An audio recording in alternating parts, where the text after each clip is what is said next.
Pagbasa sa Aklat ng Kawikaan, Kabanata 11, Talata 1 hanggang 31. Kasuklam-suklam kay Yahweh ang timbangang may daya, ngunit kasiyahan naman ang timbangang tama. Kahihiyan ang laging dulot ng kapalaluan, ngunit pagpapakumbabay, nagbubunga ng karunungan. Ang tuntunin ng matuwid ay katapatan, ngunit ang masamay wawasakin ng kanyang kataksilan. Walang halaga ang yaman sa araw ng kamatayan, ngunit ang katwiran ay naglalayo sa kapahamakan. Mas panatag ang landas ng tapat ang pamumuhay, ngunit nabubuwal ang masasama sa sariling kabuktutan. Ang katwiran ng mga matuwid ang nagliligtas sa kanya, ngunit ang masama ay bilanggo ng kanyang masamang nasa. Ang pag-asa ng masama ay kasama niyang pumapanaw. Ang umasa sa kayamanan ay mawawalang kabuluhan. Ang matuwid ay inilalayo sa bagabag, ngunit ang masama ay doon bumabagsak. Ang labi ng walang Diyos sa iba ay mapanira, ngunit ang dunong ng matuwid ay nagliligtas ng kapwa. Kapag ang matuwid ay pinagpapala, ang bayan ay nagagalak, ngunit higit ang katuwaan kapag ang masamay napapahamak. Dahil sa salita ng matuwid, ang bayan ay tumatatag,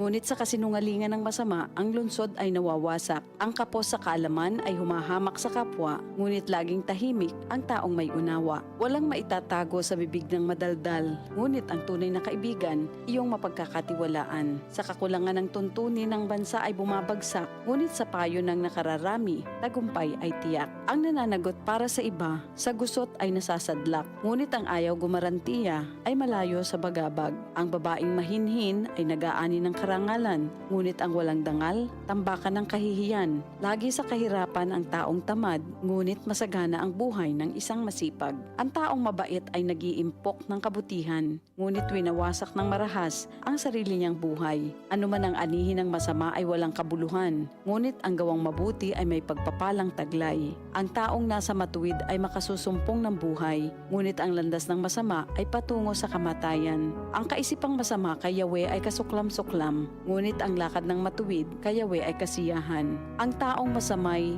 di makaliligtas sa kaparusahan, ngunit hindi maaano ang nabubuhay sa katwiran. Ang magandang babae ngunit mangmang naman ay tila gintong singsing sa nguso ng baboy. Anumang nais ng matuwid ay nagbubunga ng kabutihan, ngunit ang mahihintay lang ng masama ay kaparusahan. Ang taong mapagbigay ay lalong yumayaman, ngunit naghihirap ang tikom ng mga kamay. Ang taong matulungin sasagana ang pamumuhay, at ang marunong tumulong ay tiyak na tutulungan. Sinusumpa pa ng lahat ang nagkakait ng butil, ngunit pinupuri ang nagbibigay ng pagkain. Kung mabuti ang hangarin, ikaw ay igagalang. Kapag humanap ng gulo, iyon ay masusumpungan. Malalantang tila dahon ang nagtitiwala sa kanyang yaman, ngunit ang matuwid ay giginhawa tulad ng sariwang halaman. Ang nagpupunla ng gulo sa sariling sambahayan, mag-aani ng problema, gugulo ang pamumuhay. Ang taong mangmang at walang nalalaman ay alipin ng matalino habang siya'y nabubuhay. Buhay ang dulot ng matuwid na pamumuhay, at kamatayan naman ang hatid ng karahasan. Ang matuwid ay ginagantimpalaan dito sa lupa, ngunit paparusahan naman ang mga makasalanan at masasama. Ito ang salita ng Diyos. That news was brought to you by ACS Manufacturing Corporation, ISO certified, world-class quality. ACS, goodbye to me, Mancha. Hello, Bright Bar Blue. Isang labanan yan. Bright Bar Blue. Pride Bar Blue with powerful stain-away enzymes. Malupit magtanggal ng dumit mancha pero di masakit sa kamay. Goodbye to me, Mancha. Hello, Bright Bar Blue. Isang labanan yan. As tested ang cotton and polycotton. Sa mancha, malupit. Sa kamay mo, mabait. Pride Bar Blue. Manufactured by ACS Manufacturing Corporation. ISO certified. World-class quality. ACS. Santon Plus Herbal Capsule. Ako po si Angelica. May bukol po ako sa tuhod, kaya hirap po talaga ako maglakad. Nag-take ako ng Santon Plus araw-araw at isang buwan lang, palit ang bukol ko. Epektibo talaga ang Santon Plus Herbal Capsule. Santon Plus. Mabibili sa mga butika. Boom, papaya, white rose papaya, yeah, yeah, yeah. Boom, puti ka in 7 days, oh yeah, yeah, yeah, yeah, yeah, yeah.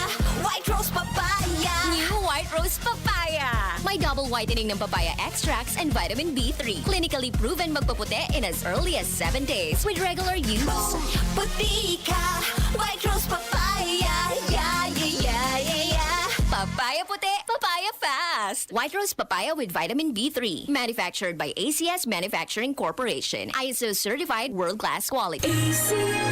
Santon Vitamin C, ang alkaline na vitamin C. Ako si Yvonne, isang estudyante. Laki ang pasasalamat ko sa Santon Vitamin C. Pagbuklat ko pa lang ng module ko dati, inaantok na ako. Sa ngayon, araw-araw na akong ganado at always alert. Santon Vitamin C, ang alkaline na vitamin C. Mabibili sa pinakamalapit na butika sa inyong lugar.